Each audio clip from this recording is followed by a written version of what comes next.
Pookode veterinary college വിദ്യാർത്ഥി സിദ്ധാർത്ഥന്റെ മരണവുമായി ബന്ധപ്പെട്ട കേസിൽ ഒരാൾ കൂടി കീഴടങ്ങി. പോലീസ് ലുക്കൌട്ട് നോട്ടീസ് പുറപ്പെടുവിച്ച പ്രധാന പ്രതി കാശിനാഥനാണ് കീഴടങ്ങിയത്.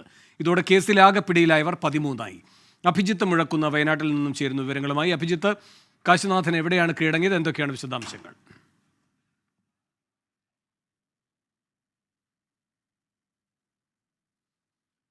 പൂക്കോട് സിദ്ധാർത്ഥന്റെ മരണത്തിൽ ഒരു പ്രതി കൂടി ഇപ്പോൾ കീഴടങ്ങിയിരിക്കുകയാണ്. പ്രധാനപ്പെട്ട പ്രതികളിൽ ഒരാളാണ് കീഴടങ്ങിയിരിക്കുന്നത്.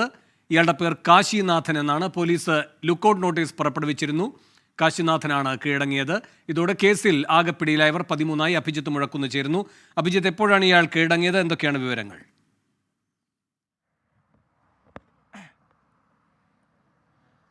വേണു, അല്പസമയം മുൻപാണ് പോലീസിന് മുന്നിൽ ഈ കാശിനാഥൻ കീഴടങ്ങിയത്. ഇയാൾ പ്രധാന പ്രതികളിൽ ഒരാളാണ്. അതായത് സിദ്ധാർത്ഥനെ ഹോസ്റ്റൽ മുറിക്കകത്ത് വെച്ച് ക്രൂരമായി മർദ്ദിച്ച സംഘത്തിൽപ്പെട്ട പ്രധാനിയാണ് ഈ കീഴടങ്ങിയ കാശിനാഥൻ. പോലീസ് ആദ്യഘട്ടത്തിൽ തയ്യാറാക്കിയ പ്രതിപ്പട്ടികയിൽ ഉൾപ്പെട്ട ആൾ കൂടിയാണ് ഇയാൾ.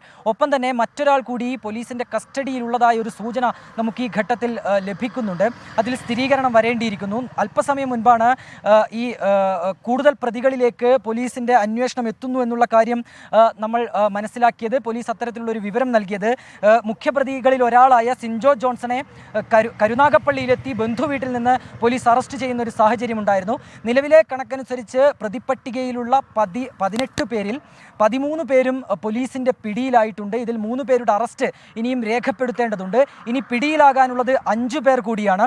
ഇവർക്കായുള്ള അന്വേഷണവും പോലീസിൻ്റെ ഭാഗത്തു നിന്ന് പുരോഗമിക്കുന്നുണ്ട്. വരും മണിക്കൂറുകളിൽ ഇവരുടെ അറസ്റ്റ് അടക്കമുള്ള നടപടികളിലേക്ക് പോലീസ് കടക്കുമെന്നുള്ളതാണ് നമുക്ക് ലഭിക്കുന്ന വിവരം. സിദ്ധാർത്ഥൻ മരിച്ച് 13 ദിവസങ്ങൾക്കു ശേഷമാണ് ഈ പ്രതികൾ പിടിയിലാകുന്നത്. മുഖ്യപ്രതികളായ കാശിനാഥനും സിൻജോ ജോൺസണും പിടിയിലാകുന്നത് എന്നുള്ളതാണ് ഏറ്റവും പ്രധാനപ്പെട്ട കാര്യം. കഴിഞ്ഞ ദിവസം തന്നെ ഈ മുഖ്യപ്രതികളിലേക്ക് പോലീസിൻ്റെ അന്വേഷണം എത്തുന്നില്ല എന്നുള്ളത് വലിയ വിമർശനമായി ഉന്നയിച്ചിരുന്നു. അതിനാൽ തന്നെ ഈ മുഖ്യപ്രതികളുടെ അറസ്റ്റ് അത് പ്രധാനപ്പെട്ട കാര്യമാണ്. മറ്റുള്ളവരുടെ അറസ്റ്റിലേക്ക് കൂടി പോലീസ് നീങ്ങുന്നു എന്നുള്ളതാണ് നിലവിൽ ലഭിക്കുന്ന വിവരം. വേണു, അഭിജിത്ത്, ഈ കാശിനാഥ് പിടിയിലാകാനുള്ള സാഹചര്യം എന്താണ്? ഇപ്പോൾ തുടർച്ചയായി നമ്മൾ അറിയുന്നത് ഓരോ പ്രതികളായി കീഴടങ്ങുന്നു എന്നാണ്. അപ്പോൾ മറ്റു നിവൃത്തിയില്ല. ഇനിയിപ്പോൾ നിയമപരമായ നടപടികൾക്ക് വിധേയമായി കഴിയൂ എന്നൊരു നിർബന്ധ സാഹചര്യം ഇവർ മനസ്സിലാക്കിയിരിക്കുന്നു, അല്ലെങ്കിൽ ഇവർക്ക് അത്തരമൊരു സന്ദേശം ലഭിച്ചിരിക്കുന്നു എന്നാണോ കരുതേണ്ടത്?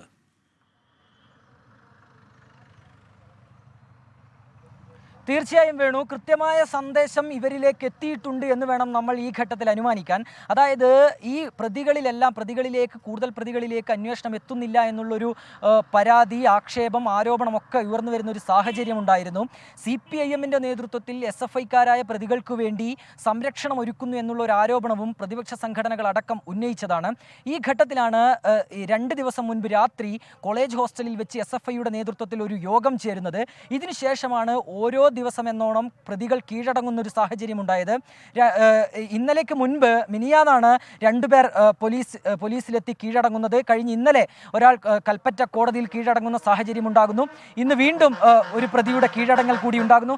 ഇത്തരത്തിൽ ഇവർക്ക് ഈ നിയമപരമായ യാതൊരു തരത്തിലുള്ള സംരക്ഷണം ലഭിക്കില്ല എന്നുള്ള കൃത്യമായ സന്ദേശം ലഭിച്ചതിന് പിന്നാലെയാണോ ഇവർ ഈ കീഴടങ്ങലിലേക്ക് കടക്കുന്നത് എന്ന് വേണം നമ്മൾ ഈ ഘട്ടത്തിൽ അനുമാനിക്കാൻ. വേണു, ശരി. സിദ്ധാർത്ഥന്റെ മരണത്തിൽ പ്രധാന പ്രതികളിൽ ഒരാൾ കൂടി കീഴടങ്ങിയിരിക്കുന്നു. കാശിനാഥനാണ് പോലീസിൽ കീഴടങ്ങിയിരിക്കുന്നത്.